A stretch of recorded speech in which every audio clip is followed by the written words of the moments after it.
లో దేవుని ఆరాధించేటువంటి సమయం. మొదటి యోహాను రాసినటువంటి పత్రిక 2వ అధ్యాయము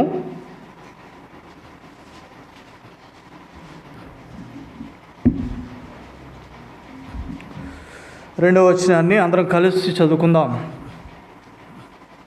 మొదటి యోహాను రాసినటువంటి పత్రిక 2వ అధ్యాయం 2వ వచనం. ఆయనే మన పాపములకు శాంతికరమై ఉన్నాడు.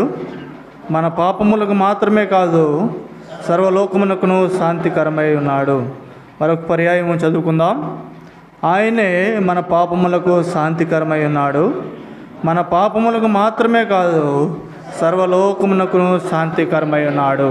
చిన్న ప్రార్థన చేసుకుందాం. పరిశుద్ధుడు అయిన మా తండ్రి, ప్రేమ కలిగిన మా దేవ, నమ్మకమైన యేసయ్యా, మీ పాదములకు వందనాలు స్తుతులు చెల్లించుకుంటూ వస్తున్నాం. సర్వలోక రక్షకుడైన ప్రభు అయిన యేసు ప్రభు వారి పాద సన్నిధిలో దేవా, ఈ రీతిగా కనబడడానికి మీరు ఇచ్చిన కృపంతను బట్టి వందనాలు. దేవా, లోకము ఆయా రీతిగా పోతున్నప్పటికీ మమ్మల్ని అయితే సర్వసత్యంలోని మమ్మల్ని నడిపించిన మీ ప్రేమంతను బట్టి మీకు వందనాలు. ప్రభా, మీ యొక్క రక్తం చేత విమోచించబడినటువంటి జనాంగం మధ్యలో చేరి నేను కూడా ప్రభా మీ యొక్క పరిశుద్ధ లేఖనాలను పంచుకోవడానికి కొరకై నన్ను జ్ఞాపకం చేసుకుంటారండి. ప్రభా, ఏమాత్రం కూడా యోగ్యత లేని వాడిని, పరిశుద్ధత లేని వాడిని ప్రభా, కూర్చున్న వారందరికంటే అల్ప విశ్వాసం కలిగిన వాడిని కనుక తండ్రి, ప్రత్యక్ష కూడా ఆరు మీదట మండుతున్నటువంటి అగ్ని కణం వలె కూడా ప్రభా నన్ను కూడా మండించి మీకు ప్రభా యోగ్యమైనటువంటి పాత్రగా నన్ను కూడా ఎంచమని మీ సందులో సహాయపడుతూ వస్తున్నాను. ప్రభా, మీ వాక్యము ప్రభా వివరించుటకు శక్తి సామర్థ్యం లేనటువంటి బలహీనుడనని మీ సందులో ఒప్పుకుంటూ మరొకసారి ప్రభు యొక్క పాదముల దగ్గర ప్రభా ప్రాధాయపడుతూ అడుగుతా ఉన్నాం. కృప చూపిస్తారండి, సహాయపడమని యేసు ప్రభు నామములో ప్రార్థించి వేడుకున్నాం తండ్రి.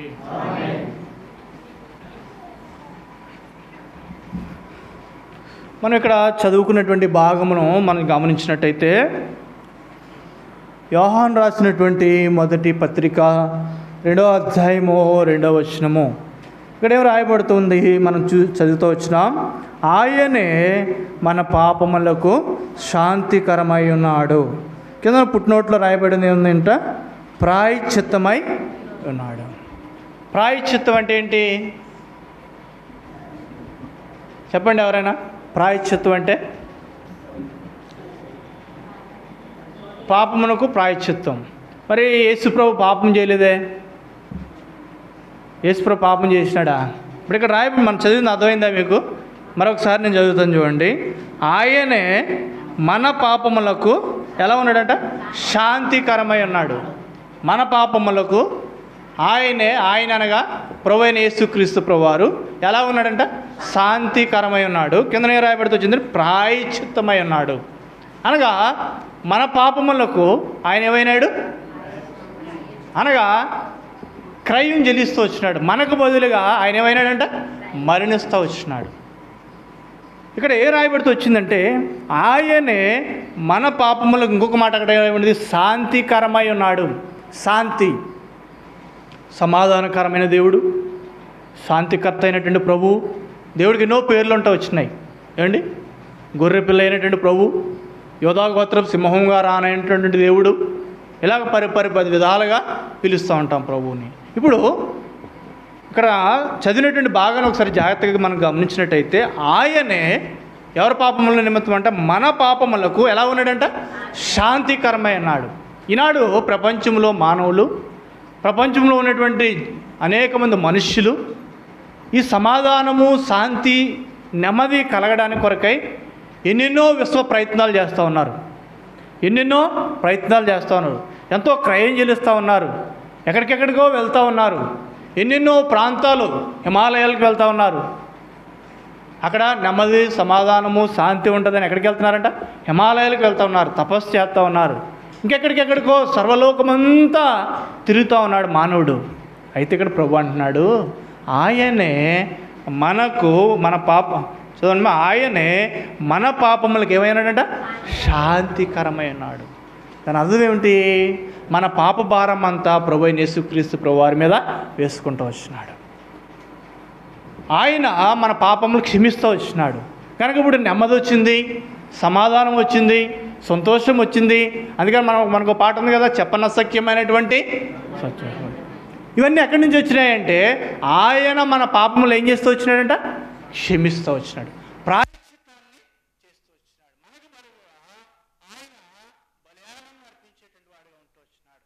ఈనాడు మానవులు ఏం చేస్తామంటే నమ్మలేదు, ఎంతో విస్తారమైనటువంటి ధనం ఉన్నప్పటికీ, ఉద్యోగం ఉన్నప్పటికీ, ఆరోగ్యం ఉన్నప్పటికీ, విస్తారమైన సంతానం ఉన్నప్పటికీ ఎన్నెన్నో కలుగుతూ ఉంటున్నాయి. కానీ అయితే అల్టిమేట్గా ఒక దినాన్ని ఏమవుతుందంటే వానికి మానవుడికి పాప క్షమాపణ లేనటువంటి మానవుడికి నెమ్మది, సమాధానము, సంతోషము లేనటువంటి వారు ఈ భూలోకంలో అనేక మంది కలిగినటువంటి వారుగా ఉంటూ వచ్చినారు. కనుక ఇప్పుడు ఆ సమాధానము, శాంతిని, సంతోషాన్ని ఎవరికి ఇచ్చినారంట? ఎవరైతే ప్రభు అయిన యేసుక్రీస్తు ప్రభువారి యొక్క రక్తంలో పాల్గొంటూ వచ్చినారో, ఎవరైతే పాప క్షమాపణ పొందుతూ వచ్చినారో వాళ్ళు జీవితంలో ఏమొచ్చిందంట? సమాధానం వచ్చింది. అందుకనే మనకు పాట ఉంది, నా సంకట దుఃఖములెల్లా తీరిపోయేగా. అంటే ఏమైపోయినాయి? నీ సంకటం ఏమైపోయింది, నీ దుఃఖం ఏమైపోయింది, నీ బాధ ఏమైపోయిందంటే క్రీస్తు ప్రభువులో నీ కొరకై బలిగా అర్పించబడుతూ వచ్చింది. నాడు ప్రభువుని ఆరాధించడానికి వచ్చినటువంటి నువ్వు నిజమైన పాప క్షమాపణ పొందిన వాడివైతే, నిజమైన పాప క్షమాపణ పొందిన వాడివైతే నీ జీవితంలో నెమ్మది, సమాధానం, సంతోషం అనుభవిస్తా ఉన్నామా? తక్షణం తప్పకుండా మనం అనుభవించగలం. ఆ సాక్ష్యము రక్షించబడినటువంటి ప్రతి మనుష్యుడు కూడా చెప్పగలడు. ఎందుకనగా అందుకని బైబిల్లో పదం రాయబడుతుంది, నీ పాప భారం అంతా కూడా ఆయన మీద వేసుకురావాలి. ఎప్పుడైతే మన పాప భారము, మన యొక్క శ్రమలన్నీ కూడా ఆయన పని వేస్తాం, మనకు చెప్పనసఖ్యమైనటువంటి సంతోషం, ఆనందాన్ని మనకు కలిగేటువంటి వారంగా ఉంటారు. అందుకని ఒక భాగం చూద్దాం రండి. ఇదే అధ్యాయం 4వ అధ్యాయం 10వ వచనంలో అంటాడు,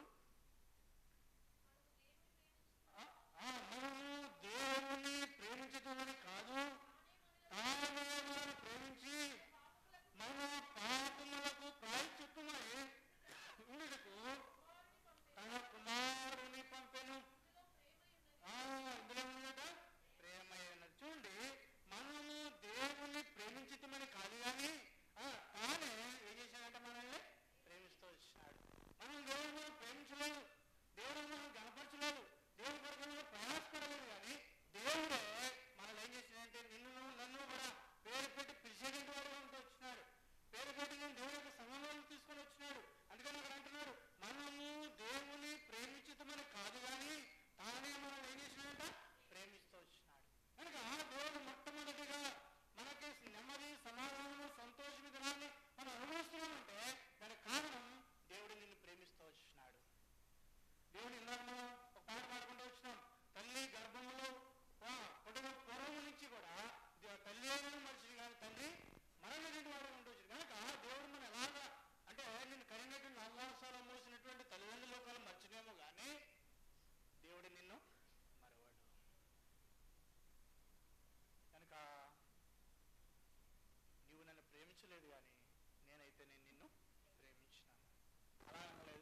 లోకంలో సరైనటువంటి దిక్సూచి లేకుండా ఈ భూమి మీద బ్రతుకుతున్నట్టు నా కొరకు ఈ భూమి మీదకి నాకు వచ్చినావు, నా కొరకు నన్ను ప్రేమించినావు మొదట, రెండవది నా కొరకు మీరు ప్రాయశ్చిత్తాన్ని పొందినావు ప్రభువా, ఆ పరలోకం విడిచిపెట్టి భూమి మీదకి వచ్చి నా కొరకు నీవు బలి అయినావు ప్రభువా.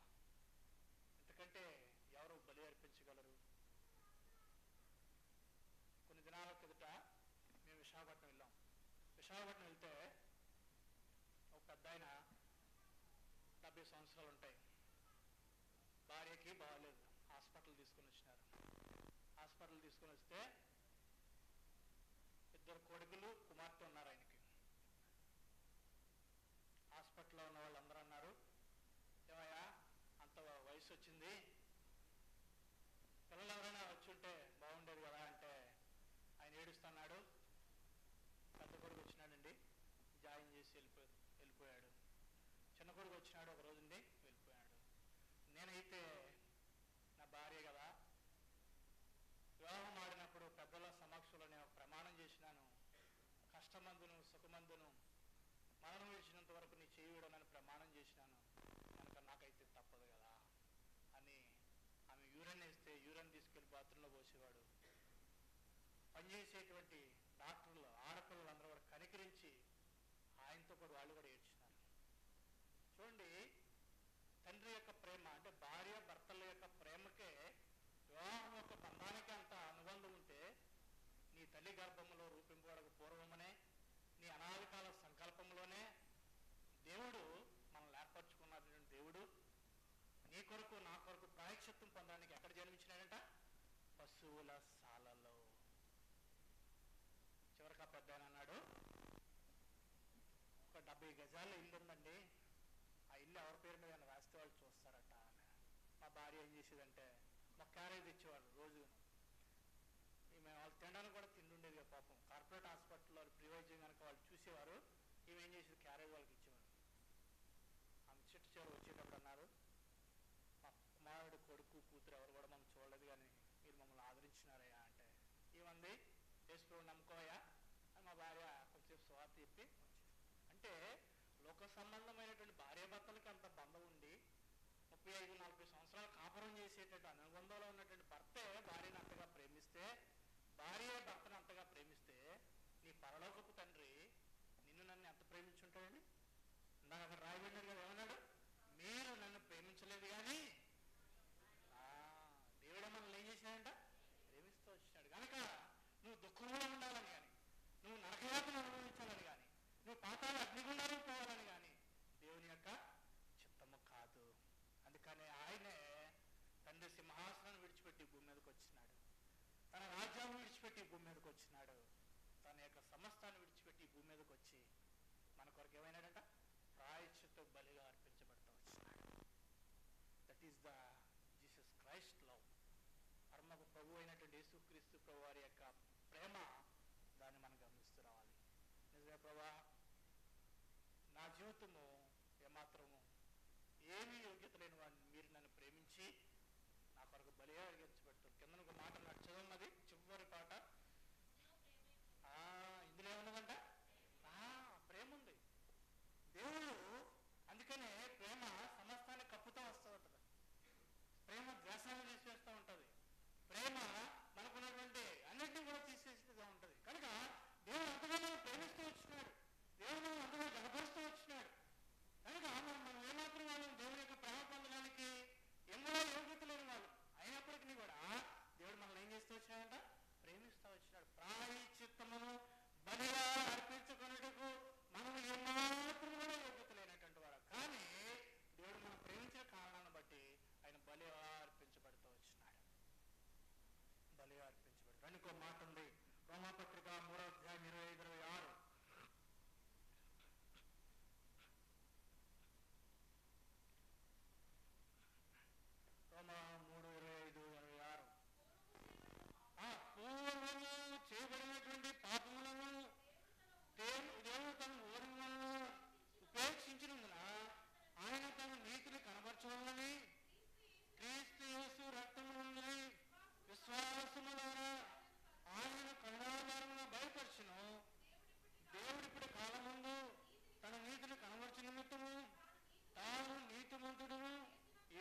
నీతిమంతులుగా చేయాలని కోరుకుంటూ వచ్చినాడు.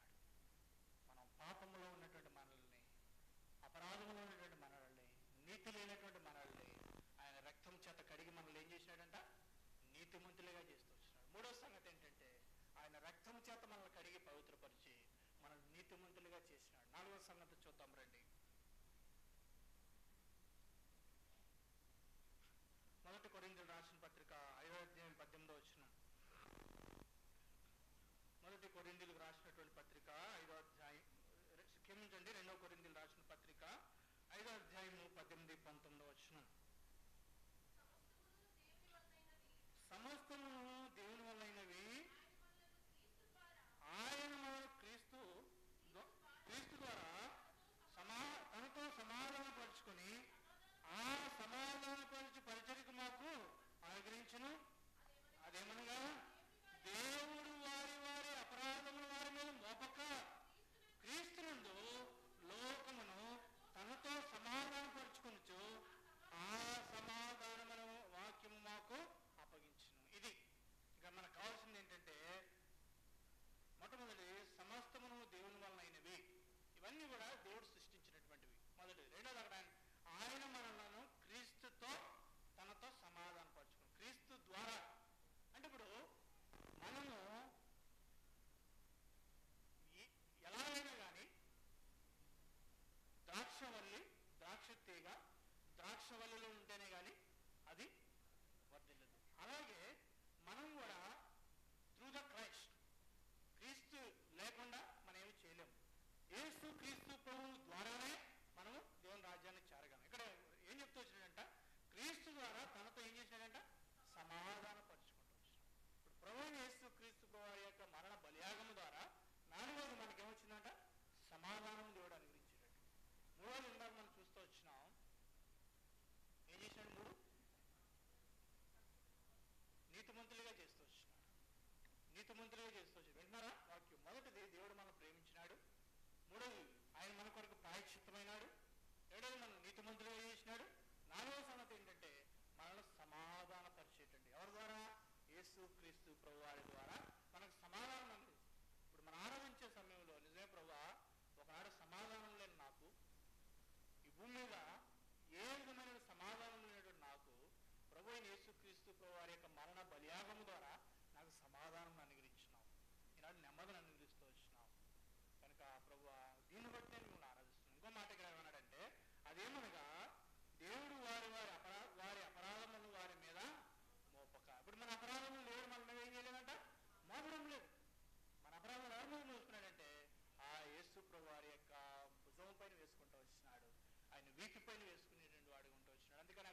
ఉంది అంటే సమన్వయం పరుస్తూ వచ్చినాడు, సమాధానం పరుస్తూ వచ్చినాడు.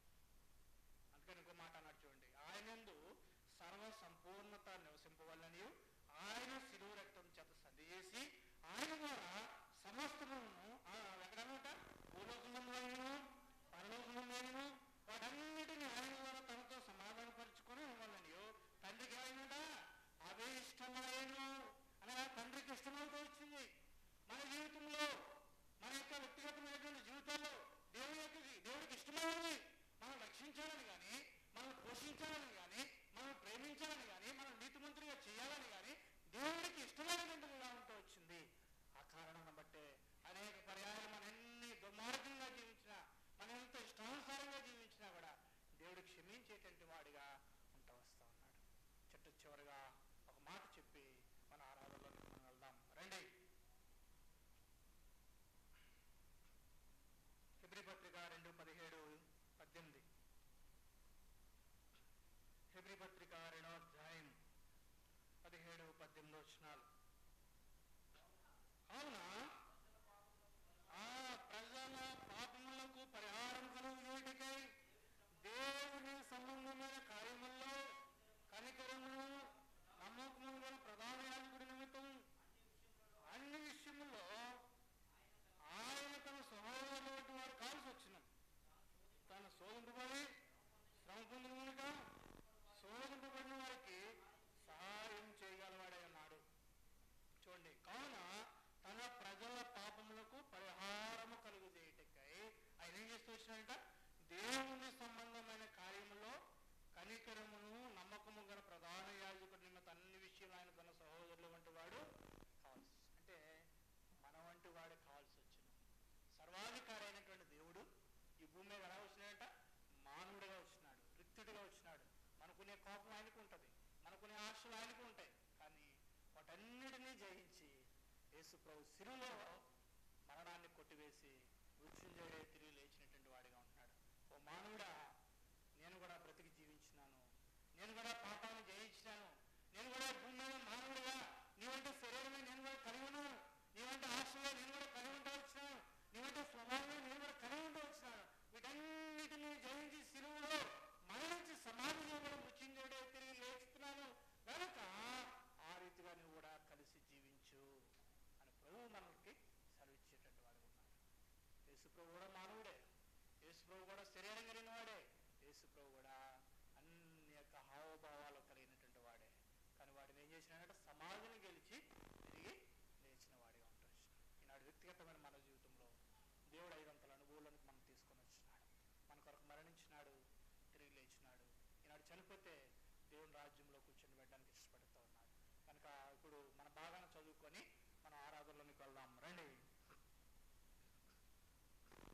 యోహాను రాసిన మొదటి పత్రిక 2వ అధ్యాయం 2వ వచనం. ఆయనే మన పాపములకు శాంతికరమైనాడు. మన పాపములకు మాత్రమే కాదు, సర్వలోకములకు శాంతికరం. ఇప్పుడు మన పాపములకే కాదు, ప్రపంచంలో ఉన్నటువంటి 225 దేశాల ప్రజలకు కూడా ఎలా ఉన్నాడంటే ఆయన శాంతికరమై ఉన్నాడు. ఒక దినాన్ని అందుకనే గాబులంకులు ఎప్పుడో మాట చెప్తూ ఉండేవాడు, ఈ వస్త్రాలు అక్కడ ఉండవయ్యా, ఈ యొక్క శారీరక కవలికలు అక్కడ ఉండవు, దేవదూతల వల్లే ఉంటారు, మనందరూ కూడా ప్రత్యక్షమైన వస్త్రాలు ఉంటాయి.